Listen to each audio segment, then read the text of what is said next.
اللہ نور السماوات والارض مثل نوره كمشكاة فيها مصباح المصباح في زجاجة الزجاجة كأنها كوكب دري يوقد من شجرة مباركة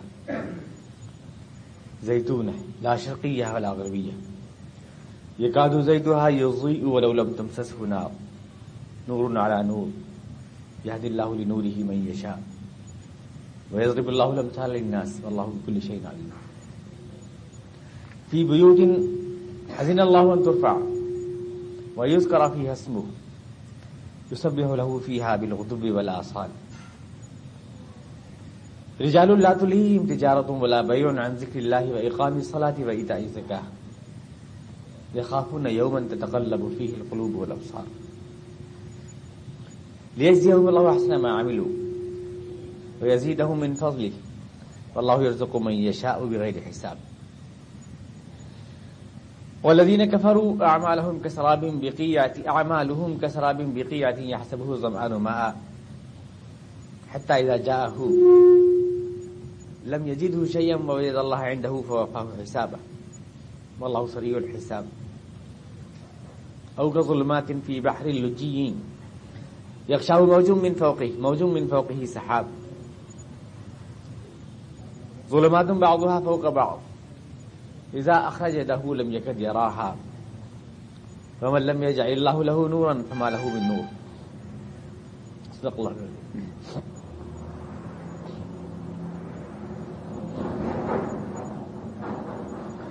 اللہ تو رونق ہے کائنات کی اور اس کی نور کی مثال ایسی ہے جیسے اتاق ہو جس میں کوئی چراغ روشن ہو، چراغ جو ایک فانوس میں ہو اور فانوس جو ایک چمکدار ستارے کی طرح سے جھلمل کر رہا ہو، اور جو ایک ایسے درخت سے روشن کیا جاتا ہو جو مبارک ہے، زیتون کا ہے اور جو مشرقی ہے نہ مغربی ہے. ایسا لگتا ہے جیسا اس کا تیل جل اٹھے گا اپنے آپ، حالانکہ ابھی آگ نے اس کو چھوا بھی نہیں. روشنی پر روشنی ہے وہ، اور وہ اپنی روشنی سے جس کو چاہے ہدایت دیتا ہے. اور یہ مثالیں وہ لوگوں کے لیے بیان کرتا ہے اور وہ بہتر جانتا ہے کہ کس کو ہدایت دے. ایسے گھر ہیں جن کے بارے میں اللہ نے یہ حکم دیا ہے کہ ان کو سربلند کیا جائے اور اس میں اس کا نام لیا جائے، جس میں اللہ کی تسبیح کی جاتی ہے صبح شام. ان گھروں میں ایسے لوگ ہیں جنہیں کوئی تجارت اور کوئی خرید و فروخت اللہ کی ذکر سے روکتی نہیں ہے، نماز قائم کرنے سے اور زکوٰۃ دینے سے، کیونکہ وہ لوگ اس دن سے ڈرتے ہیں جس دن آنکھیں پتھرا جائیں گی اور جس دن دل دہل جائیں گے، تاکہ اللہ ان کے بہترین اعمال کی جزا دے اور انہیں مزید اپنے فضل سے کچھ عطا کرے. اللہ تو جس کو چاہے بے حساب دیتا ہے. اور وہ لوگ جو کفر کرتے ہیں ان کے اعمال تو ایسے ہوتے ہیں جیسے چمکیلی ریت کسی سنسان چٹیل میدان میں، پیاسا جس کو پانی سمجھے لیکن جب وہاں جائے تو کچھ بھی نہ پائے سوائے تقدیر الہی کے، اور اس کا حساب مکمل ہو جائے کیونکہ اللہ تو فوراً حساب لیتا ہے. یا ایسے اندھیرے جو ایسی سمندر میں ہوں موجوں میں، جس کو ایک اور موج ڈھانپے ہوئے ہے، جس کے اوپر بادل چھائے ہیں، اندھیروں کے اوپر اندھیرے، ہاتھ نکالیں تو ہاتھ دکھائی نہ دے، اور جس کو اللہ روشنی نہ دے کون اس کو روشنی دے سکتا ہے.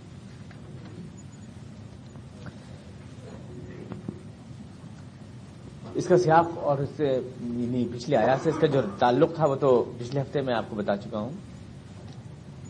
مثال میں آپ کو سمجھا رہا تھا، تشبیہ جو اللہ نے دی ہے اس تشبیہ کو سمجھا رہا تھا جو نماز کا وقت ہو گیا تھا اذان کا، تو بات ادھوری رہ گئی تھی. یہ تشبیہ جو ہے سمجھ میں نہیں آتی ہے بہت سے، یعنی اللہ تعالیٰ نے کس طرح سے دی ہے. پوری ایک تشبیہ ہے، پورا رکوع جو شروع سے آخر تک ہے یہ ایک مکمل ایک ہی تشبیہ ہے جس کو اللہ تعالیٰ نے جس کے ذریعے بہت سی باتیں سمجھائی ہیں. اگر ان کا باہمی ربط اگر آپ کے دماغ میں آ جائے تو بہت سی باتیں آپ کے سامنے روشن ہو جائیں گی. یہاں پر اللہ تعالیٰ نے کئی چیزوں کا ذکر کیا ہے. پہلے ان کو سمجھ لیجئے تو یہ پوری تشبیہ آپ کے سمجھ میں آئے گی. اللہ نے فرمایا کہ اس کی روشنی کی مثال ایسی ایک طاق ہے اور طاق میں ایک چراغ ہے اور چراغ فانوس میں ہے اور فانوس ستارے کی طرح چمکتا ہے ایک ایسے تیل سے جس کو آگ نہ بھی لگاؤ تو لگتا ہے کہ وہ جل رہا ہے اور آگ لگا دو تو وہ روشن ہو جائے, روشنی پر روشنی. تو پہلے اتنی تشبیہ سمجھ لیں آپ. میں نے عرض کیا تھا کہ یہ یہاں 5 چیزیں اللہ نے ذکر کی ہیں. ایک تو ہے فانوس, ایک ہے طاق اور طاق میں ہے فانوس اور فانوس میں ہے چراغ اور چراغ جلتا ہے تیل سے, اور ایک آگ اگر اس میں لگ جائے تو وہ اور مزید جل اٹھتا ہے. یہ 5 چیزیں کیا ہیں؟ اگر یہ 5 چیزیں آپ کی سمجھ میں آ جاتی ہیں تو تشبیہ آگے تک آپ کی سمجھ میں آ جائے گی. آگے اللہ تعالیٰ نے کافروں کی تشبیہ بھی دی ہے اور کافروں کے اعمال اور عقائد دونوں کی تشبیہ دی ہے اللہ تعالیٰ نے. یوں سمجھیں کہ آپ کا جسم جو ہے یہ تو طاق ہے. یوں سمجھیں انسان کا جسم تو ایک طاق ہے, دل اس کا جو ہے فانوس ہے. آدمی کا دل فانوس ہے. اس فانوس میں جو چراغ روشن ہوتا ہے وہ ہے اللہ تعالیٰ کی ہدایت کا نور ہدایت, جو اللہ تعالیٰ سے روشنی لیتا ہے ہدایت کی. جیسے میں نے آپ کو بتایا تھا کہ آفتاب ایک چھوٹے سے پیالے میں ایک کنڈے میں پانی بھر لیں اس میں آفتاب ریفلیکٹ ہوتا ہے, ویسے اللہ تعالیٰ کا نور ہدایت جو ہے قلب مومن میں مسلمان کے دل میں اس طرح سے ریفلیکٹ ہوتا ہے. تو چراغ ہے وہ نور ہدایت جو اللہ کا آتا ہے دل میں, اور دل ہے وہ فانوس جو اس نور کو ڈھکے ہوئے ہے, اور جسم ہے وہ طاق جس میں وہ فانوس روشن ہے. تیل ہے وہ استعداد جو اللہ نے ہر انسان کو دی ہے اسلام کی ہدایت کی. وہی الہی نہ بھی ہو تو وہ استعداد آدمی کے دل میں ہوتی ہے. اللہ کی طرف سے جو انسان کو ایک نفس دیا گیا ہے, ضمیر دیا گیا ہے جو اس کو ہدایت کی طرف بلاتا ہے, ہدایت کی طرف اس کو راغب کرتا ہے, نبیوں کے بغیر بھی وحی کے بغیر بھی اور ہدایت کے بغیر بھی. یہ وہ تیل ہے جو اللہ تعالیٰ نے انسان کے جسم میں یعنی انسان کی فطرت میں رکھا ہے, یہ ضمیر نفس لوامہ. اور آگ جو چھو جائے تو یہ تیل جل اٹھے, یہ چراغ جل اٹھے, وہ آگ ہے اللہ کی وحی, اللہ کے رسول, جو اس استعداد کو جو آدمی کے دل میں موجود ہے اللہ کو پہچاننے کی اپنے چراغ سے آگ لگا کر اس کو روشن کر دیتے ہیں. اس چیز کو آگ 2 کام کرتی ہے, روشنی بھی دیتی ہے جلاتی بھی ہے. تیل ہے تو اس کو چراغ بنا دے گی, نہیں ہے تو اس کو جلا کے خاک کر دے گی اس چیز کو. تو آگ کی مثال قرآن کریم نے شروع میں بھی دی ہے. حضور نے ارشاد فرمایا میری مثال تو ایسی کسی نے آگ جلائی, کسی کو روشنی ملتی ہے کوئی اس میں جل کے خاک ہو جاتا ہے. تو یہ آگ وہ ہے. تو یہ 5 چیزیں ہیں. اب ان 5 چیزوں کو سامنے رکھ کر جسم جو ہوا وہ طاق ہوا, فانوس جو ہوا وہ دل ہوا انسان کا.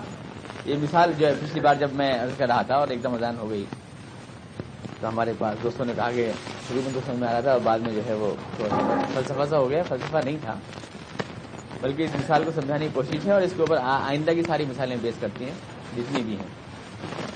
تو یہ پورا ایک طاق ہے اور اس طاق میں وہ فانوس ہے دل, اور اس دل میں نور ہدایت اللہ کا جلتا ہے. جب ہدایت کا نور آتا ہے تو اس دل میں آتا ہے بندے مومن. اور اس ایک تیل ہے جس سے وہ دل روشن ہوتا ہے نور ہدایت سے. یہ تیل ہر انسان کو اللہ تعالیٰ نے عطا کیا ہے. اس میں زیتون کے تیل کی مثال دی ہے کہ زیتون کا تیل ہوتا ہے اس میں چراغ نہ بھی جلاؤ تو اتنا روشن اتنا جو ہے ٹرانسپیرنٹ ہوتا ہے کہ لگتا ہے کہ روشن ہے صاف ستھرا. خاص طور سے وہ تیل زیتون کا جو ایسا درخت سے نکلے جس پہ دونوں طرف کی دھوپ پڑتی ہو, مشرق کی بھی اور مغرب کی بھی, کھلے میدان میں ہو, تو اس زیتون کا تیل جو ہے بہت شفاف ہوتا ہے. چراغ میں بھرا ہو تو لگتا ہے چراغ جل رہا ہے حالانکہ ابھی آگ نے چھوا بھی نہیں ہے, ایسا لگتا ہے. تو ایسی جس آدمی کو اللہ تعالیٰ نے فطرت اسلام عطا کی ہے, ہر انسان کو عطا کی ہے, نبی اور پیغمبر تو آ کر اس میں آگ لگاتے ہیں ہدایت کی, یعنی ہدایت کی لو جلاتے ہیں, سلگاتے ہیں. نہ ہی بھی ہو تو آدمی کے دل میں اتنا تو نور ایمان ہوتا ہی ہر ایک کے دل میں. اگر وہ نہ بھی ہوتا تو آدمی اللہ کو پہچان لیتا. لیکن انبیاء اور وحی الہی آ کر اس میں وہ دیا سلائی لگاتے ہیں تو وہ چراغ بن جاتا ہے, وہی تیل. نہیں ہوتا وہ تیل کسی میں بدبخت ہوتے ہیں کچھ لوگ، شیطان گمراہ کر دیتا ہے، اس نور ہدایت کو سلب کر لیتا ہے، آدمی کے اندر جو صلاحیت استعداد ہے اس کو سلب کر لیتا ہے، تو وہی آگ اس کو روشنی دیتی بلکہ اس کو جلا کے خاک کر دیتی. بس الحم کمثلی استوقد نارا، قرآن میں فلما اضاءت ما حوله ذهب الله بنورهم. تو یہ پوری مثال پانچ چیزیں جو اللہ نے رکھی ہیں، تو اللہ کی نور کی مثال یعنی وہ نور ہدایت جو اللہ سے ملتا ہے انسانوں کو، کمشکاتن فیہا مصباح، یوں سمجھو جیسے ایک طاق ہے اور اس میں ایک فانوس ہے، اس میں وہ چراغ جلتا ہے اور وہ چراغ ایک فانوس میں ہے، یعنی دل میں، وہ ہمارا فانوس جس میں اللہ کا نور ہے.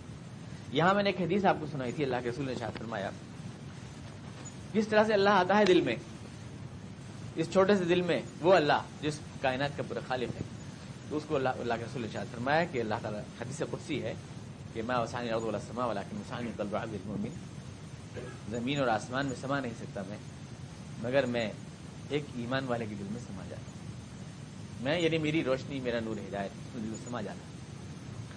تو اس کی روشنی، اس کی نور کی مثال ایسی ہے جیسے ایک طاق جسم ہمارا، اور اس میں ایک چراغ یعنی اللہ کی ہدایت جو دل میں آتی ہے، وہ چراغ جو ایک فانوس میں ہے یعنی وہ ہمارا دل جس میں ہے. الزجاجۃ کأنہا کوکب دری، اور وہ فانوس جو ستارے کی طرح جگمگ جگمگ کرتا ہے، ریفلیکٹ ہوتا ہے، ہدایت کی کرنے پھوٹتی ہیں اس میں سے. ایک مرد مومن کا دل ہے یہ جو ستارے کی طرح، اس کے اقبال نے بھی کہا نا، گما آباد ہستی میں یقین مرد مسلمان کا، بیاباں کی شب تاریک میں قندیل روحانی. جیسے کسی اندھیرے جنگل میں چراغ جل رہا ہو، مسلمان کا دل تو ایسے روشن ہوتا ہے ہر اندھیرے میں، ہر گمراہی کے اندھیرے میں. یقین کی یہ روشنی جو مسلمان کے دل میں روشن ہے، ہر ظلمت کا، ہر اندھیرا گمراہی کا اس کے اندر وہ روشن ہے، وہ کبھی بھٹکتا نہیں، مسلمان کو اپنی راہ دکھائی دیتی ہے. گما آباد ہستی میں یقین مرد مسلمان کا، یقین وہی یہ دل ہے. بیاباں کی شب تاریک میں قندیل روحانی، اسی کو اللہ کہا ہے کان نہا کو کبن دریون، وہ ایک جگمگ ستارہ ہے. وہ دل جگمگ ستارہ ہے جو اللہ کے نور کا اکتساب کرتا ہے، اللہ کے نور کو حاصل کرتا ہے، اور وہ جلتا ہے دل ایک ایسے تیل سے، شجرۃ مبارکۃ زیتونہ لا شرقیہ ولا غربیہ، زیتون کا وہ درخت جو شرقی ہے نہ غربی ہے، اس سے جو تیل حاصل ہوتا ہے وہ اس چراغ میں جاتا ہے، وہ صلاحیت یعنی استعداد، اور پھر وہ آگ جو بعد میں لگتی ہے وہ اس کو چراغ میں لگتی ہے. یکاد زیتھا یضیء، وہ تیل تو خود چمکدار روشن ہے اپنے آپ ہی، ولو لم تمسسہ نار، حالانکہ ابھی آگ نے یعنی وحی الہی نے اس کو چھوا بھی نہ ہو، وہ خود بھی روشن ہے اپنی استعداد. اب یہاں اس کو مزید وضاحت کے لیے تیل کو بتا دیا کہ تیل ایسا ہے جو زیتون کا ہے یعنی شفاف ہے، اور ایسے پیڑ کا ہے جو شرقی ہے نہ غربی ہے، کیونکہ ایسا پیڑ زیتون کا جو ہوتا ہے جو شرقی ہو نہ غربی، اس پہ مشرق کی بھی دھوپ پڑے اور مغرب کی بھی دھوپ پڑے، اس کا تیل بہت شفاف ہوتا ہے.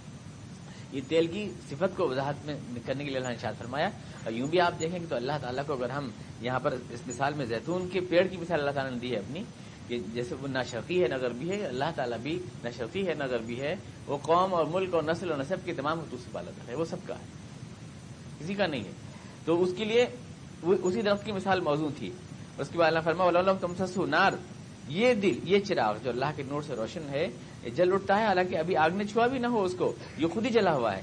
یہ وہی حدیث ہے کہ اللہ کے رسول نے ارشاد فرمایا کہ کل مولود یولد علی الفطرۃ الاسلامیہ، ہر مسلمان، ہر انسان کا دل جو ہوتا ہے وہ اصل میں روشن ہوتا ہے اللہ کی دی ہوئی استعداد ہدایت سے، اسلام کی فطرت پہ پیدا ہوتا ہے. بعد میں تو پیغمبر آ کر اور کتابیں آ کر اس میں ایمان کا وہ چراغ روشن کرتی ہیں، لیکن اس میں استعداد پہلے سے ہوتی ہے. یہ وہی زیتون کا تیل ہے جو اللہ نے ہر انسان کو. تو یہ مثال تھوڑی سی ٹپیکل ہو گئی ہے، لیکن میرے ساتھ آپ کی سمجھ میں آ گئی ہوگی، نہیں آئی تو میں ایک دفعہ اور ادھر کروں گا.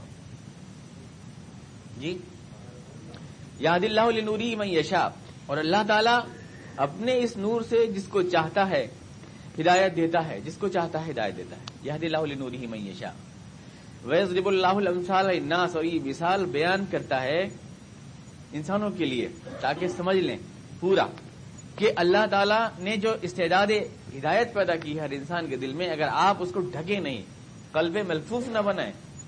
منافق یہی تو کہتے تھے جو پچھلی پرنڈا کر رہے تھے، آپ نے کہا عائشہ کے خلاف، وہ یہ ان کا کہنا یہ تھا کہ قلوبنا غلف، ہمارے دل تو جو ہے پیک ہیں، کالے پولیتھین میں پیک ہیں ہمارے دل، تو بڑے فخر سے کہتے تھے. وقالوا قلوبنا غلف، ہمارے دل پیک ہیں. تو ظاہر جو دل پیک ہے اس میں کوئی ہدایت کی کرن نہیں آ سکتی. اللہ یقیناً آفتاب ہدایت ہے، اور ہمارے چھوٹے سے پیالے میں، دل کا جو پیالہ ہمارا ہے جس میں پانی بھرا ہے، اس میں وہ ریفلیکٹ ہو جاتا ہے، اس کا عکس جھلکتا ہے.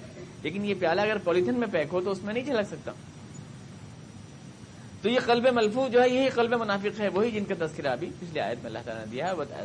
یہ مثال دی تھی کہ منافق جو ہے ایمان کی دولت سے محروم ہی رہیں گے، اور اس قرآن کریم کی اسی مثال کو دہرایا ہے پہلے سے بارے میں بھی کہ مثلہم کمثل استوقد نارا، ان منافقین کی مثال تو ایسی جیسے آگ جلی ان کے لیے، اور آگ سے یہ روشنی لے سکتے تھے.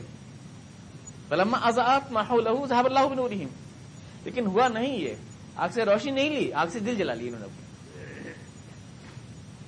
اس سے روشنی حاصل نہیں کی. آگے جب بھیج لے کوئی آدمی تو روشنی اس کو کہاں سے مل سکتی ہے؟ وَمَن لَّمْ يَجْعَل لَّهُ نُورًا فَمَا لَهُ مِن نُور، کہاں سے آئے روشنی؟ اسی چیز کو اللہ نے فرمایا نور ہدایت ہے تمام انسانوں کے لیے، ھدی للناس ہے قرآن کریم، سب کے لیے، یعنی منافق ہوں یا مومن سب کے لیے. وہ سورج ہے ہدایت کا. لیکن پھر کہا ھدی للمتقین، کہ نہیں، وہ سورج تو تھا سب کے لیے، پر روشنی ملی صرف متقین کو. جیسے سورج نکلا تو ہر اندھیر آنکھ والے کے لیے، لیکن روشنی ملی صرف آنکھ والے کو، اندھوں کو کہاں ملی؟ آپ یوں بھی کہہ سکتے ہیں کہ وہ سب کے لیے نکلا، آپ یوں بھی کہہ سکتے ہیں صرف آنکھ والوں کے لیے نکلا. تو اللہ تعالیٰ کا یہ نور ہر دل تک پہنچتا ہے، پر جس نے اپنے دل کو پیک کر لیا غلف، اس تک کیسے جائے؟ اللہ تعالیٰ یہ مثال بیان کرتا ہے واللہ بکل شیء علیم، اور اللہ بہتر جانتا ہے کہ کون اس کی ہدایت کے لیے موزوں ہے. واللہ بکل شیء علیم، اللہ بہتر جانتا ہے، علیم ہے وہ جانتا ہے کہ اس کی ہدایت یہدی اللہ لنورہ من یشاء، کہ وہ اپنے نور سے کس کو ہدایت دے اور کس کو نہ دے، یہ روشنی کس کو ملے اور کس کو نہ ملے.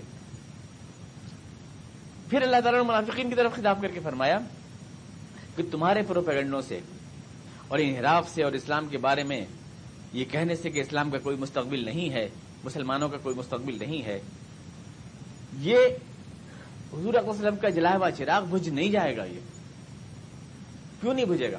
اس لیے کہ فی بیوت اذن اللہ ان ترفع ویذکر فیہا اسمہ، ایسے گھر ہیں، ایسے گھروں میں جن کے بارے میں اللہ نے حکم دیا ہے کہ وہ سربلند کیے جائیں. وَيُذْكَرَ فِيهَا اسْمُهُ، اور اس میں اللہ کا نام لیا جائے. يُسَبِّحُ لَهُ فِيهَا بِالْغُدُوِّ وَالْآصَالِ، اس میں صبح شام اللہ کو یاد کیا جاتا ہے، اس کی تسبیح کی جاتی ہے. اور ان گھروں میں رجال، ایسے لوگ ہیں، لا تلہیہم تجارۃ ولا بیع عن ذکر اللہ، جنہیں کوئی بھی مفاد خدا کی یاد سے روکتا نہیں ہے. ایسے لوگ، یعنی اگر دنیا میں شیطان کے راہ پہ چلنے والے لوگ ہیں تو اللہ کی بھی ایک ٹیم دنیا میں موجود ہے. اللہ تعالیٰ نے فرمایا تمہاری سازشیں چلیں گی نہیں. فی بیوتن، یہاں پر لوگوں نے مسجدوں کو مراد لے لیا ہے تفسیروں میں، کوئی گنجائش نہیں مسجدوں کو لینے کی، کیونکہ یہاں بیان ہے معاشرت کا. آپ نے دیکھا پردے کے احکام ہیں، پردے کے احکام ہیں، اور اس سے پہلے سب کس طرح سے ہم پاک بنائیں اپنے ماحول کو، اپنے گھروں کے ماحول کو، یہ تذکرہ چل رہا ہے. تو اللہ تعالیٰ نے یہاں پر یہ نہیں کہا کہ مسجدوں کی دیواریں اونچی کرو، فی بیوت اذن اللہ ان ترفع، یہ نہیں کہہ رہا اللہ تعالیٰ. گھروں کے ماحول کو پاک کرنے کی اور سربلند کرنے کی بات کر رہا ہے اللہ تعالیٰ. ورنہ اللہ میاں کو مسجد کا لفظ آتا ہے، بیوت کہنے کی ضرورت نہیں تھی. مسجد کا لفظ تو اللہ تعالیٰ سے آتا ہے، وہ فی مساجدہ کہہ دیتا ہے اللہ تعالیٰ. فی بیوتن، ایسے گھر ہیں جن کے بارے میں اللہ نے حکم دیا ہے کہ وہ سربلند کیے جائیں، یعنی ان کا ماحول بلند کیا جائے، پاکیزہ تر کیا جائے.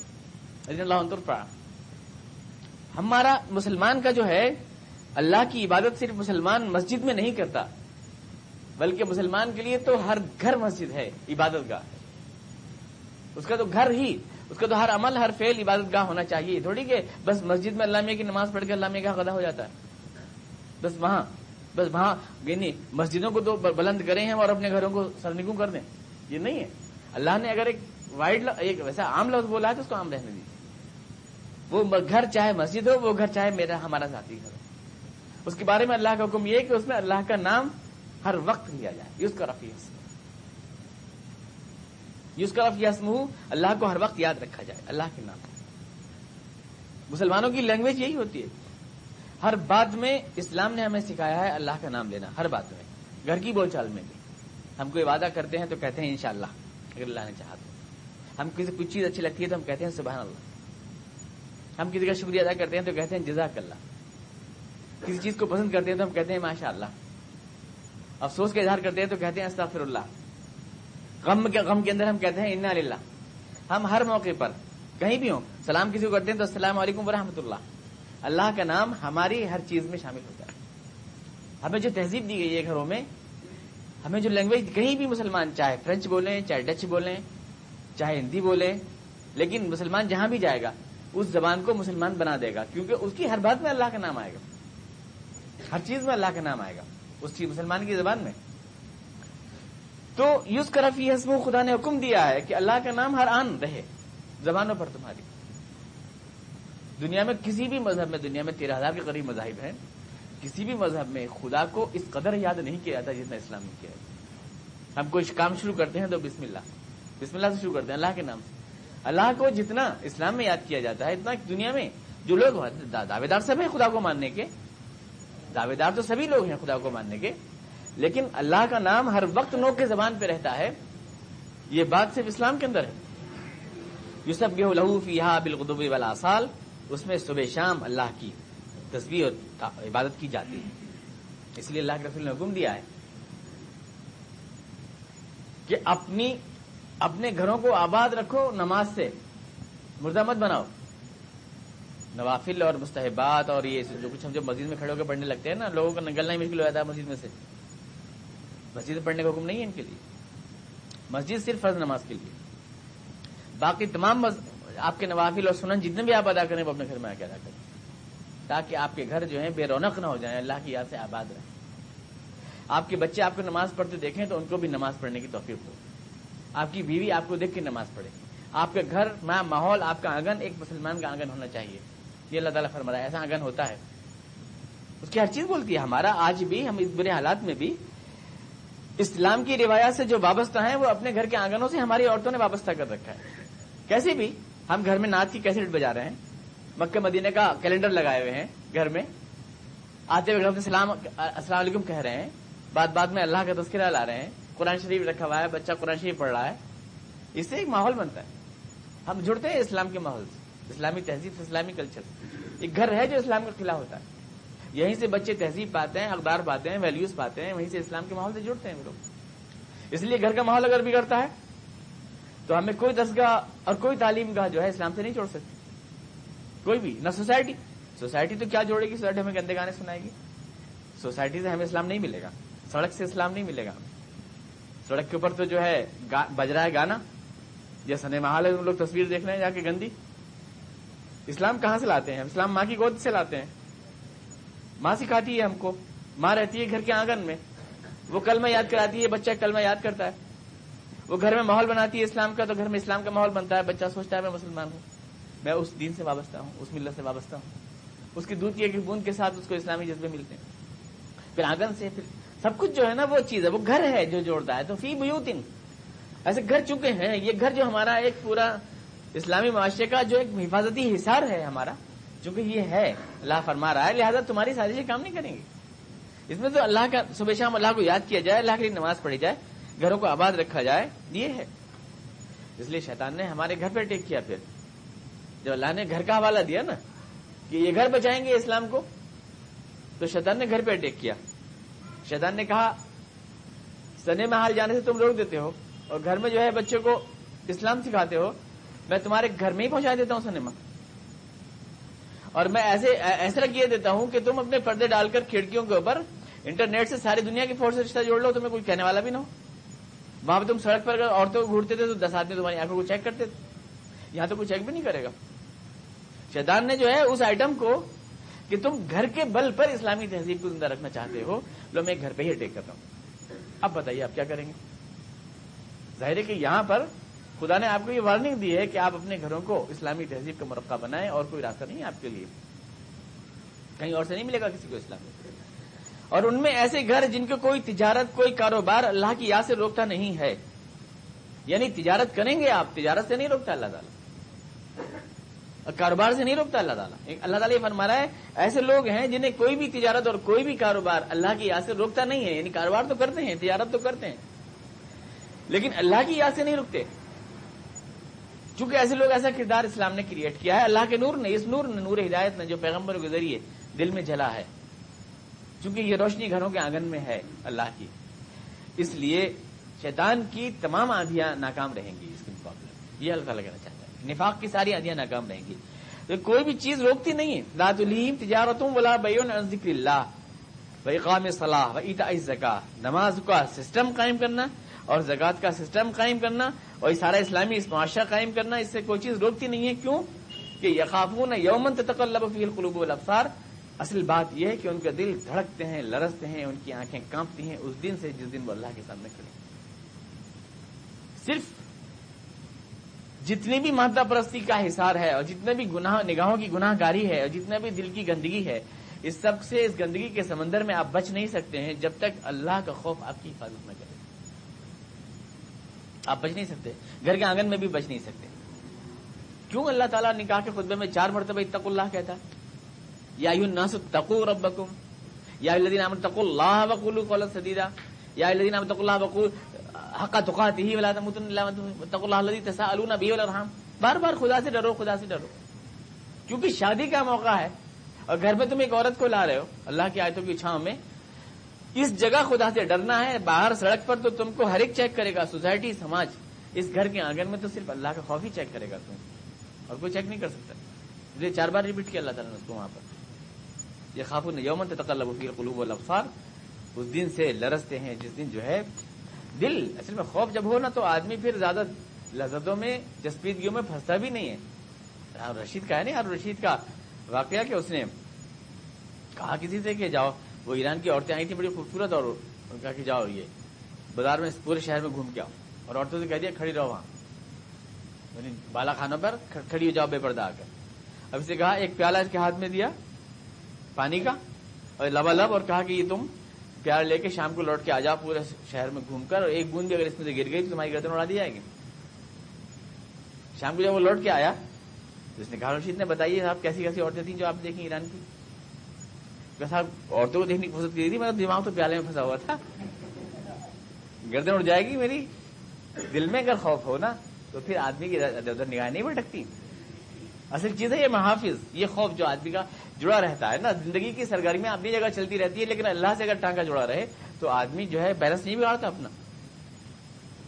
وہ دیکھا ہے آپ نے، وہ عورتیں جاتی ہیں پانی بھرنے کے لیے پنگھٹ کے اوپر، گھڑا گھڑے کے اوپر گھڑا، گھڑے کے اوپر گھڑا، باتیں کرتی جا رہی ہیں، بڑی کوئی گھڑا گرتا نہیں ہے. باتیں کر رہی ہیں تو ادھر لطیفے قصے سب ہو رہے ہیں، مگر دماغ چونکہ لگا ہوا ہے نا ادھر، یہ بیلنس نہیں. ان باتوں میں سارے مشغلے اپنی جگہ جا رہی ہیں، مگر دل چونکہ جڑا ہوا ہے اور اس کا خیال ہے، لہذا کوئی گڑبڑ نہیں ہوتی. تو اگر آدمی کے دل میں تتقلب فیہ القلوب والابصار، اس دن کا خیال ہو جس دن مجھے اللہ کے سامنے اپنے ایک ایک عمل کا حساب دینا ہے، تو پھر نگاہ و دل اپنے آپ پابند ہو جاتے ہیں، خود پابند ہو جاتے ہیں. لیجزیہم اللہ احسن ما عملوا ویزیدہم من فضلہ واللہ یرزق من یشاء بغیر حساب. تاکہ کیوں کرتے ہیں، کیوں ڈرتے ہیں؟ تاکہ اللہ تعالیٰ ان کو آخرت میں ان کے اعمال کا بہترین بدلہ دے اور دنیا میں بھی مزید فضل عطا کرے. یعنی یہ سارے جتنے بھی ہیں اللہ کا نور ہدایت ہماری آخرت کو بھی روشن کرتا ہے، ہماری دنیا کو بھی روشن کرتا ہے. یہاں بھی سوسائٹی پاک ہوتی ہے، وہاں اللہ تعالیٰ وہاں بھی دیتا ہے، یہاں بھی دیتا ہے.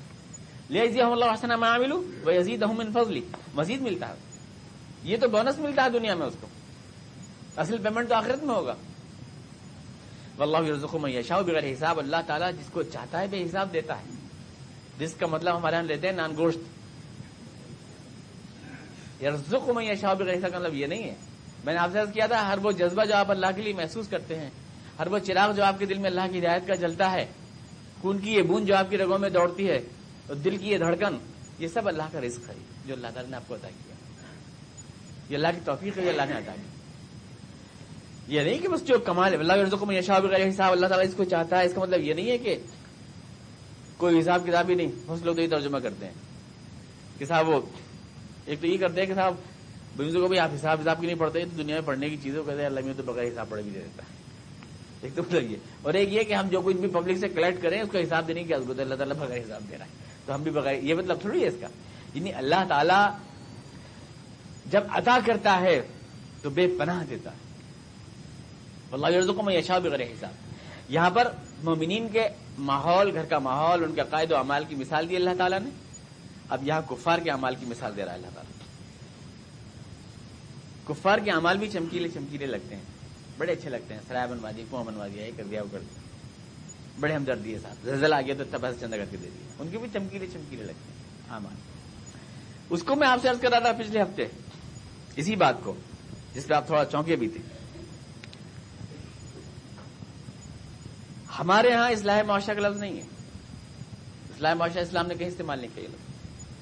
سماج سدھار ہم لوگوں نے سیکولرزم کی نحوست سے یہ کیا ہے کہ ہم نے سارے الفاظ کو جو اسلام کے تھے ہم نے جو ہے دوسری اصطلاحوں میں بدل لیا.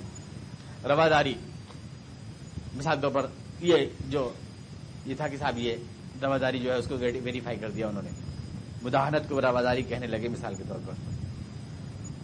سماج سدھار کیا چیز ہوتی ہے کہ آپ کا اللہ پر ایمان ہے یا نہیں؟ کیونکہ قرآن کہہ رہا ہے کہ جو کافر ہیں ان کے اعمال چاہے چمکیلے ہوں مگر وہ صرف ریت ہوتے ہیں، ان میں حقیقت نہیں ہوتی. الذین کفروا اعمالهم کسراب بقیعۃ. اب مثال کے طور پر پہلے تو یہ طے کریں، سماج سدھار سے پہلے یہ جھگڑا طے ہو جائے گا کہ کون سے اعمال بگاڑ ہیں اور کون سا سدھار ہے. پہلے تو یہ طے ہو جائے. مسلمانوں میں ہم جائیں گے تو جھگڑا ہوگا اور غیر مسلموں میں جائیں گے تو جھگڑا ہوگا. مثال کے طور پر آپ لے لیجیے کہ صاحب وہ ہمارے لوگ بہت سے لوگ ایسے ہیں جو گھروں میں تعویذ گنڈے کا کام کرتے ہیں عورتوں کو بٹھا کر، لیکن انہیں بارات پہ بہت اعتراض، بارات کے باجے بہت اعتراض. جب وہ سماج سدھار کی اسکیم چلائیں گے تو وہ پہلے رکھیں گے بارات نہیں آنی چاہیے، باجا نہیں بجنا چاہیے. ہم کہیں گے یہ اتنی اہمیت کی چیز نہیں ہے، آپ جو کام کر رہے ہیں اس کو آپ اصلاح سمجھ رہے ہیں، وہ ہمارے نزدیک بگاڑ ہے. وہ ہمارے نزدیک بگاڑ، ہم وہاں سے شروعات کرنا چاہیں گے. غیر مسلم سوسائٹی میں مثال کے طور پر ہم ان کے ہاں سدھار یہاں سے شروع ہوگا کہ عورتوں کو گھروں سے نکال کر بورڈ بنایا جائے، باہر لایا جائے. ہمارے یہاں سدھار یہ ہوگا کہ ان کو سڑک سے اٹھا کر گھر میں لایا جائے. پہلے جھگڑا یہ طے ہو جائے پہلے کہ کیا سدھار ہے اور کیا بگاڑ ہے.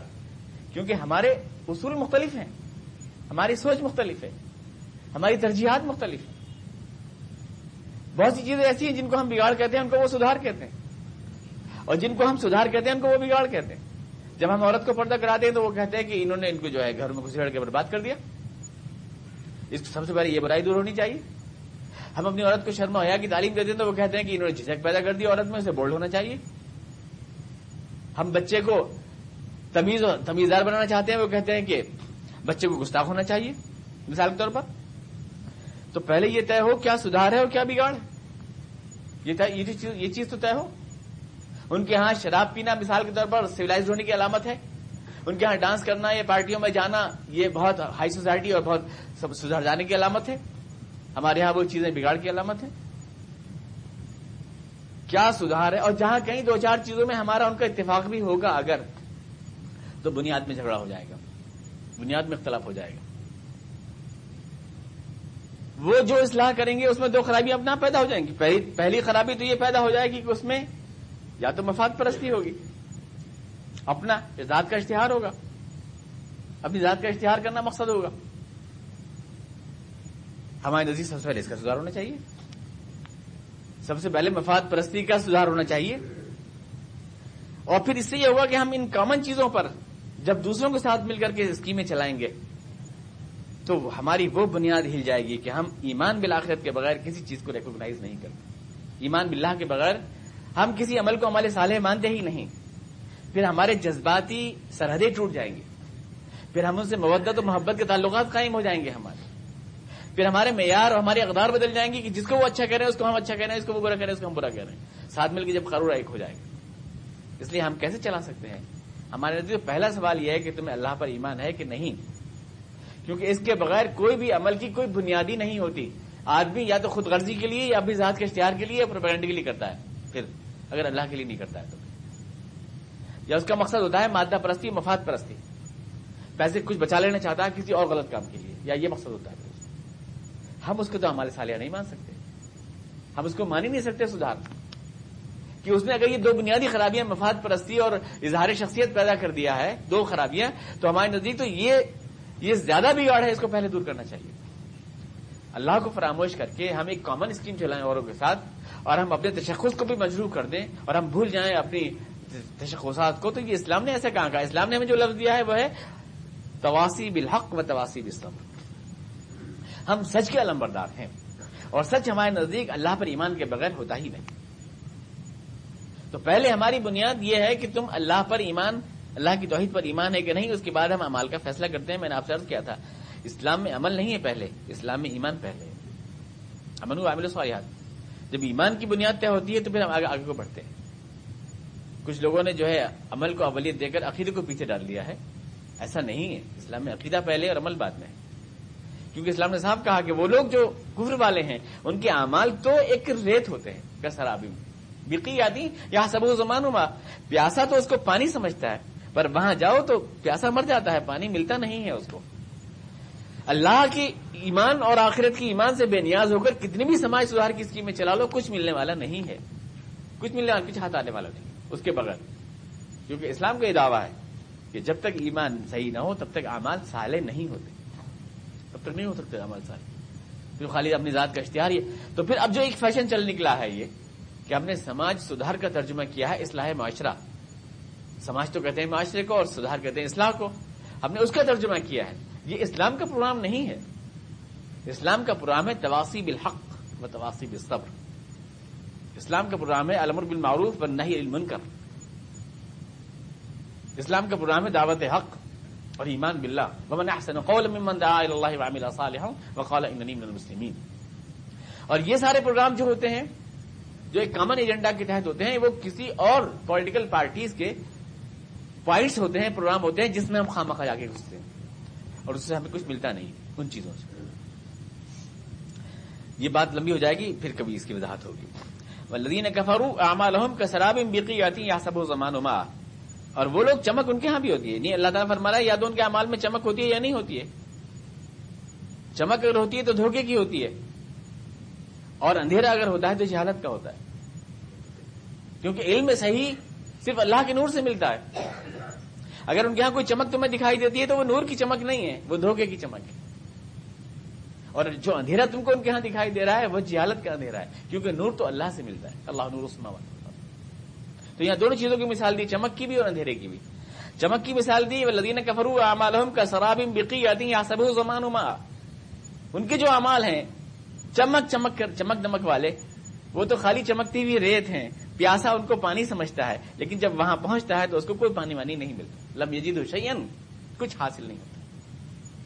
وَوَجَدَ اللَّهَ عِندَهُ فَوَفَّاهُ حِسَابًا. وہاں تقدیر الہی ہوتی ہے اور اللہ تعالیٰ جو ہے کام تمام اللہ صلی اللہ علیہ وسلم فوراً حساب لے لیتا ہے. یعنی اللہ تعالیٰ ان کا سارا لیکھا جوکھا بنا کے چٹا ان کے حوالے کرتا ہے. وہ ہوتا نہیں، کامیاب نہیں ہوتے ایسے. آج تک آپ دیکھیے کتنے تجربے کیے گئے ہیں اللہ کو فراموش کر کے کہ کوئی کردار کی تعمیر کر سکا. کچھ بھی بتھیری کوششیں کی، بتھیرے لٹریچر چھاپے، لوگ بے ٹکٹ سفر کر رہے ہیں، اوپر کھڑکی پہ لکھا ہوا ہے ticket less travel is a social event. Ticket کے بغیر سفر کرنا جو ہے سماجی برائی ہے. وہ دیکھ کے ہنس رہا ہے اور بے ٹکٹ سفر کر رہا ہے. آفس میں جا رہے ہیں، گاندھی جی کھڑے ہیں ہاتھ لیے ہوئے، یوں ہاتھ کہ رشوت لینا دینا پاپ ہے. آفس سے کہہ رہا ہے دیکھو گاندھی جی کہہ رہے ہیں 5,000 روپے دینے ہیں. مطلب یہ کہ جب تک ایمان باللہ دل میں نہ ہو تب تک کوئی سماج کی بنیاد بن نہیں سکتی. جب تک مجھے اللہ کا ڈر نہ ہو اور آخرت میں جواب دینے کا احساس نہ ہو. پوسٹروں سے، ہینڈ بلوں سے اور تصویروں سے کچھ نہیں ہوتا. آدمی مفاد پرست ہے بنیادی طور سے. تو کچھ ملتا نہیں. لم یجدہ شیئا، کچھ نہیں ملتا ان باتوں سے. کوئی کامیابی نہیں ہوتی ان باتوں سے. ایڈس کے خلاف کتنا ہے آج کل کہ غیر محفوظ جنسی تعلقات آپ کو ایڈس کا شکار کر دیں گے. بڑے خوفناک سب تاثرات دکھا جانے. کچھ بھی نہیں. جنسی آوارگی میں کوئی کمی نہیں ہو رہی، کسی قسم کی کمی نہیں ہو رہی، کچھ بھی نہیں ہو رہا. بتیرا ڈرایا، بتیرا سب کچھ کیا، اعداد و شمار کے جھوٹ بتیرے بولے، لیکن نہیں، کچھ نہیں ملتا ان چیزوں سے. اور یا پھر اللہ نے فرمایا او کظلمات فی بحر اللجی یغشاہ موج من فوقہ. اقبال نے کہا نا اس چمک دمک کے بارے میں، اقبال نے کہا کہ جو آج کل بڑی چمکیلی تم کو لگتا ہے کہ بڑی اصلاح ہے، مجلس آئین و اصلاح و رعایات و حقوق، طب مغرب میں مزے میٹھے اثر خواباوری، جیسے شوگر کوٹڈ گولیاں ہوتی ہیں اوپر سے شکر اندر سے کڑوا ہوتا ہے. ویسے آج کل کے جتنی بھی اسکیمیں چل رہی ہیں تو اقبال نے کہا کہ نظر کو خیرہ کرتی ہے چمک تہذیب حاضر کی، یہ سنائی مگر جھوٹے نگوں کی رضا کاری ہے. کچھ نہیں ملتا اندھیروں کے علاوہ. یا پھر عقائد کے بارے میں دیکھیں، اللہ نے فرمایا کہ یا پھر اندھیرے ہیں او کظلمات. چمک ہے تو دھوکے کی ہے، اندھیرے ہیں تو جہالت کے ہیں. او کظلمات فی بحر اللجی یغشاہ موج من فوقہ سحاب. ایسا لگتا ہے جیسے اندھیرا پھر ایک موج، اس کے اوپر پھر ایک اور موج، اس کے اوپر پھر اور بادل. یعنی سلجھائے جا رہے ہیں، علم کا سرا ہاتھ نہیں آتا، حقیقت نہیں ہاتھ آتی. اذا اخرجتہ لم یکد یراھا، اندھیروں پہ اندھیرے، ہاتھ کو ہاتھ سجھائی نہیں دیتا. وہ جس کو اکبر نے کہا کہ فلسفی کو بحث کے اندر خدا ملتا نہیں، ڈور کو سلجھا رہا ہے اور سرا ملتا نہیں. ہمارے سارے فلسفے ایک گانٹ کھولتے ہیں دوسری گانٹ لگ جاتی ہے، ایک اندھیرے سے نکلتے ہیں دوسرے اندھیرے میں پھنس جاتے ہیں. ان کا ابھی کمیونزم جو ہے، راسمالیت جو ہے یا کیپٹلزم بڑا پریشان کر رہا ہے آدمی کو. کمیونزم اس کا علاج ہے. کمیونزم نئے فلسفے پر نئی الجھنیں پیدا کرنے 70 سال میں فیل ہو گیا. جمہوریت آئی کہ صاحب جمہوریت سارے مسئلے حل کر دے گی. جمہوریت کی بہاریں آپ دیکھ رہے ہو، صبح 8 بجے ہر مردے کا ووٹ پڑ جاتا ہے اور زندہ کھڑا ہوا رہتا ہے. جس کے بعد شراب کی بوتلیں زیادہ ہے، حرام کا پیسہ زیادہ ہے، وہ آدمی جو ہے سب سے زیادہ، جتنے سب سے بدماشوں میں سب سے بدماش جیت جاتا ہے، ان سارے بدماشوں میں جو سب سے زیادہ ہوتا ہے وہ ان کا مکھی بن جاتا ہے. یہی تو ہے، اس کا نام جمہوریت ہے. اس کا نام جمہوریت ہے. بہت سارے گدھے ڈھچو کرنے لگے تو 2-4 پروفیسروں کی بات ہوا میں خاک مل جاتی ہے. تو یہ چیز ہے کہ کتنے فلسفے بنائے انسان نے، لیکن اندھیرے تھے، کہیں سے روشنی نہیں ملی. کیونکہ اللہ جس کو روشنی نہ دے اس کو روشنی کہاں سے ملے؟ وَمَن يَجْعَلِ اللَّهُ لَهُ نُورًا فَمَا لَهُ مِن نُور. ایک کے بعد ایک، اندھیرے پہ اندھیرا، اندھیرے پہ اندھیرا، اس کے اوپر بادل. یعنی کہیں سے آفتاب کی روشنی کہاں سے آئے؟ ایک موج، موج کے اوپر موج، موج کے اوپر بادل، تو آفتاب تو اوپر ہی رہ گئے. اندھیروں میں ڈامک ٹوئیاں مارتے رہ گئے. انسان جہالت محض ہے اگر اللہ سے روشنی نہ لے. آپ ایک بات سوچیں، ہم جو ہے مثال کے طور پر کوئی آدمی کسی بستی میں آپ کو چھوڑ جائے، یعنی یہ بات شروع سے میں لے رہا ہوں، کسی بستی میں آپ کو چھوڑ جائے، کوئی بھی آپ اچانک چھوڑ دی جائیں، کسی آپ کو پتہ نہیں کون چھوڑ گیا، کسی اچانک بستی میں آپ چھوڑ جائیں، تو علم کا تقاضا یہ ہے کہ پہلے آپ یہ سوچیں کہ مجھے کون چھوڑ گیا ہے اور کیوں چھوڑ گیا ہے. سب سے پہلا سوال یہ ہونا چاہیے، یہاں مجھے کون چھوڑ گیا ہے اور مجھے کیوں چھوڑ گیا ہے. علم پہلا سوال جو علم کی جڑ ہے وہ یہ ہے. اور پھر کچھ لوگ آتے ہیں جو کہتے ہیں کہ صاحب تمہیں فلاں شخص چھوڑ گیا اور اس لیے چھوڑ گیا، تو آپ ان کو جھٹلانے لگیں کہ نہیں، تو آپ بیوقوف کہلائیں گے. یعنی جو بتانا چاہتے ہیں آپ کو خود تو پتا نہیں کون چھوڑ گیا ہے اور کیوں چھوڑ گیا ہے. تو اس دنیا کو آپ ایک سی بستی سمجھ لیں، اس میں اللہ نے ہمیں چھوڑ دیا ہے، ہمیں چھوڑ گیا، کوئی نہ کوئی چھوڑ گیا ہے اس میں. یہاں ہم اپنے اختیار سے یہاں نہیں آئے، اور کیوں ہے یہ ہمیں معلوم نہیں ہے. پہلے ہمیں ان سوالوں کا جواب ملنا چاہیے کہ ہم کہاں سے آئے ہیں، کون چھوڑ گیا، کیوں چھوڑ گیا. بنیادی سوال سب سے پہلے ہمارے یہ ہیں. علم کی جڑ، علم کی اساس یہ ہے، یہاں سے علم شروع ہوتا ہے. اب جیسا جہاز میں ہم بیٹھے ہیں، جہاز میں ہم کارپیٹ بچھا جا رہے ہیں، قالین بچھا جا رہے ہیں، یہ پتہ نہیں جہاز جا کہاں رہا ہے. منزل سے کوئی زہر بحث نہیں، جا تو رہا ہے، جہاز چل رہا ہے، اب ہم تو آرام سے قالین پہ آرام فرما رہے ہیں. تو آپ انتہائی گدھے کہلائیں کہ پہلے آپ یہ جانیے کیوں بیٹھے ہیں، کہاں جا رہا ہے، آپ کی منزل کیا ہے، کس نے چھوڑا ہے آپ کو. یہاں سے شروع ہوتا ہے وحی اور رسالت کا سوال. میں کیوں آیا ہوں اس دنیا میں، اور مجھے ہدایت دینے والے جو لوگ اللہ نے بتایا کہ کیوں آیا ہوں، یہ بتانے کے لیے اور کس نے مجھے بھیجا ہے. پہلے مجھے اس سوال کا جواب ملنا چاہیے. اس کے بعد آدمی دیکھتا ہے یہ کہ بھئی دنیا میں کئی چیزیں ہیں، مٹی ہے اور میں ہوں، مجھ میں مٹی میں فرق ہے. مٹی میں نمو نہیں ہے، مٹی میں افزائش نہیں ہے، مٹی میں نسل نہیں بنتی، مٹی میں سما بسر نہیں ہے، دیکھتی نہیں، سونگتی نہیں، کچھ چکتی نہیں. میں سکتا ہوں، سونگتا ہوں، میں تو جہاز اڑا رہا ہوں، میں تو سمندروں میں تہے غوطے مار رہا ہوں، میں تو اپنی عقل سے جو ہے آسمان میں چھید کر رہا ہوں. مجھ میں اس میں فرق ہے. اتنا بڑا فرق کیوں ہے؟ یہ چیز فرق کیوں ہے؟ دماغ ہے، اس سے میں سوچتا ہوں، ہاتھ ہے، اس سے میں پکڑتا ہوں، یہ ساری چیزیں ہیں. یہ فرق کس لیے ہے، کیوں ہے، کس لیے ہے؟ اس کائنات میں رہتا ہوں، کیا صرف ایک دیمک ہوں جو مٹی کی گیند پہ لگ گیا میں؟ آخر کوئی مصرف میرا ہوگا یا نہیں؟ میرا ہاتھ ہے، کسی سے پوچھے بھائی ہاتھ میرا کیوں ہے؟ ہاتھ کا ایک مصرف ہے، پکڑنے کے لیے. ناک کیوں ہے صاحب؟ سونگنے کے لیے. منہ کیوں ہے؟ کھانے کے لیے، چکھنے کے لیے. پھیپڑے کیوں ہے؟ آکسیجن دینے کے لیے. دل کیوں ہے؟ خون کی گردش. ہر چیز کیوں ہے؟ ہر چیز کا جواب ہے. میں کیوں ہوں؟ اس کا کوئی جواب نہیں ہے. یہ ساری چیز مل کر جو میرا وجود بنا ہے، یہ ساری چیزیں، یہ جوتے کا تو ایک مقصد ہے کہ وہ میرے پیر میں آئے، مجھے بچائے. اور میری ذات جوتے سے بھی کم تر ہے کہ میری ذات کا کوئی مقصد نہیں ہے. جوتا تو میرے پیر کو آرام دے، اس جوتا تو ایک کارآمد چیز ہوا. یہ کاغذ جس میں میں لکھ رہا ہوں، یہ کارآمد چیز پہ لکھ تو رہا ہوں، میں فاؤنٹین پین سے لکھتا ہوں، کام کی چیز ہے. ہر چیز کا ایک پرپز ہے، مقصد ہے. اور یہ ساری چیزیں میری چھوٹی چھوٹی، میری انگلی، میری آنکھ، میری ناک، میرا پھیپڑا، میرا دل، سب چیز کا ایک مقصد ہے. ان سب جوڑ کر جو مشین بنی اس کا کوئی مقصد نہیں ہے. کھائے پیے اور مر جائے. الذین یاکلون ویتمتعون کما تاکل الانعام. اللہ تعالیٰ فرماتا ہے کیا بس اس لیے تم آئے تھے کہ کھاؤ پیو موج اڑاؤ دنیا میں اور مر جاؤ جیسے جانور؟ کما تاکل الانعام، جیسے جانور کھاتے ہیں ایسے تم بھی ہو، کوئی پرپز نہیں تمہارا. تو دوسرا سوال پھر آدمی یہ سوچتا ہے کوئی چیز تو ایسی ہے نہیں جسے میں نے، یعنی میرا اپنی ذات پہ تو کوئی ایسا وہ ہے نہیں، ذات پر میری کوئی میرا کنٹرول نہیں ہے میری اپنی ذات پر. حالات دیکھیں، میں کالا ہوں یا گورا، اس میں میرا کیا دخل؟ ناک میری چونچی لی ہے کہ بیٹھی ہوئی، اس میں میں کیا کر سکتا ہوں؟ آنکھیں میری جو ہے چویا سی ہیں یا بڑی بڑی ہیں، میں کیا کر سکتا ہوں اس میں؟ رنگ لال ہے یا کیسا ہے، لمبا قد ہے 5 فٹ کا یا 2 فٹ کا ہوں، اس میں میرا کچھ اثر نہیں، کچھ لینا دینا نہیں میرا اس چیز میں. میں بلڈ پریشر کا مریض ہوں یا ہارٹ کا پیشنٹ ہوں، یا اس میں میرا کچھ دخل نہیں کس چیز میں آدمی کا. آدمی کہیں بھی اپنے کو کہیں بھی نہیں پاتا کہ کہیں میرا کوئی دخل ہے، یا میں کس خاندان میں پیدا ہوں، کس گھر میں پیدا ہوں، کون سی زبان بولوں، کس ملک میں پیدا ہوں، میرے ابا کون ہو، میری اماں کون ہو، اس میں میرا کوئی دخل نہیں. میرے پھپھی، میرے چچا، میرے خالہ کون ہو، اس میں میرا کوئی دخل نہیں. میں قدن مجبور محض ہوں. پھر یوں بھی دیکھتا ہے کہ اتنے بڑے وجود کے ساتھ میں نے کچھ اپنے آپ بنایا بھی نہیں. یہ انگلی، یہ بال، ایک ناخن، کوئی چیز میں نے اپنے آپ بنائی ہو؟ تو میں تو کہیں بھی ہوں نہیں. جب میں ہوں نہیں، نہ میرے حالات میں دخل، نہ میرے وجود میں دخل، تو میں مالک کیسے ہو گیا اپنا؟ کس چیز کا مالک ہو گیا میں؟ پھر میرا کوئی تو مالک ہوگا.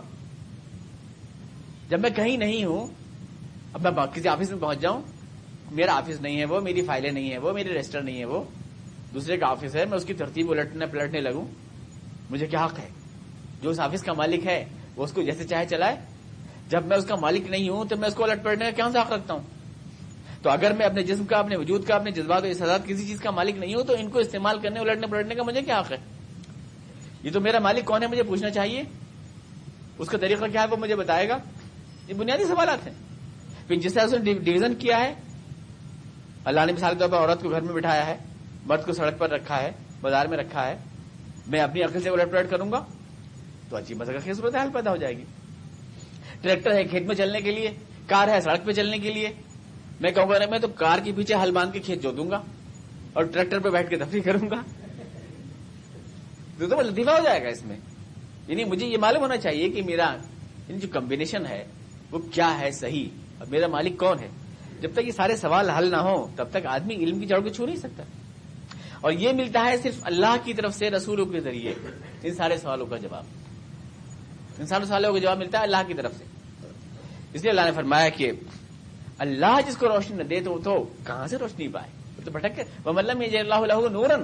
ہم اپنے آپ ان سوالات کو حل نہیں کر سکتے کہیں سے بھی. کیسے حل کریں؟ ہم جانتے ہی نہیں کچھ. کہاں سے آئیں کہاں جانا یہی پتہ نہیں. نہ ابتدا کی خبر ہے نہ انتہا معلوم. رہا یہ وہم کہ ہم ہیں سو یہ بھی کیا معلوم.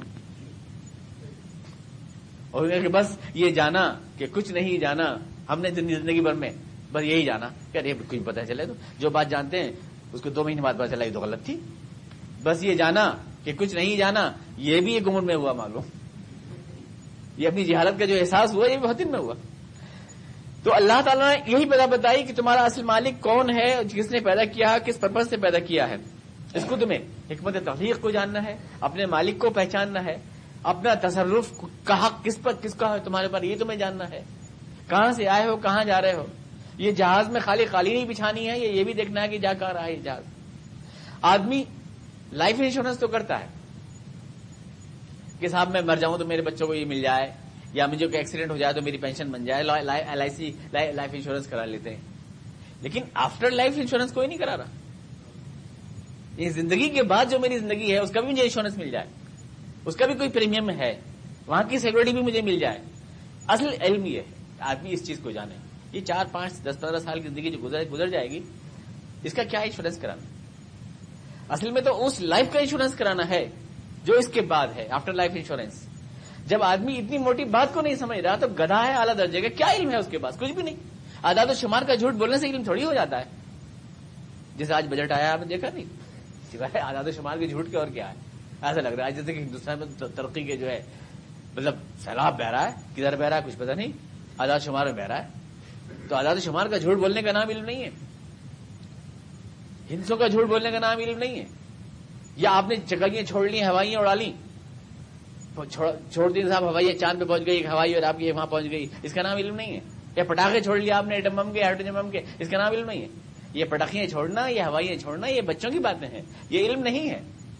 علم ہے انسان کو اپنی صحیح منزل کی تلاش، انسان صحیح جگہ پہنچ جائے، یہ علم ہے صحیح۔ یہ سوائے خدا کے اس کے پیغمبروں کے ہمیں کوئی دے نہیں سکتا۔ تو اللہ جس کو نور ہدایت نہ دے اسے ہدایت کا نور کہیں سے مل نہیں سکتا۔ وَمَن لَّمْ يَجْعَل اللَّهُ لَهُ نُورًا فَمَا لَهُ مِن نُور۔ یہ پوری مثال یہاں ختم ہوئی۔ اس کے بعد ایک رکوع اور ہے، اس میں منافقین کو خطاب کیا گیا ہے، اس کے بعد پھر وہ سلسلہ بیان وہیں جڑ جائے گا جہاں سے شروع ہوا۔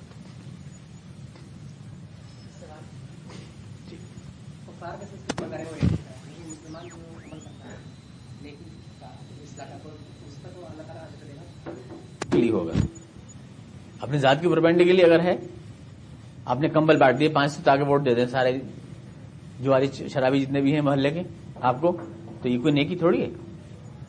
سگریٹ کا اشتہار چھاپتی ہے کمپنی، ایک نئے سائن پہ لگاتی ہے 10,000 روپے، تو کوئی نیکی تھوڑی ہے۔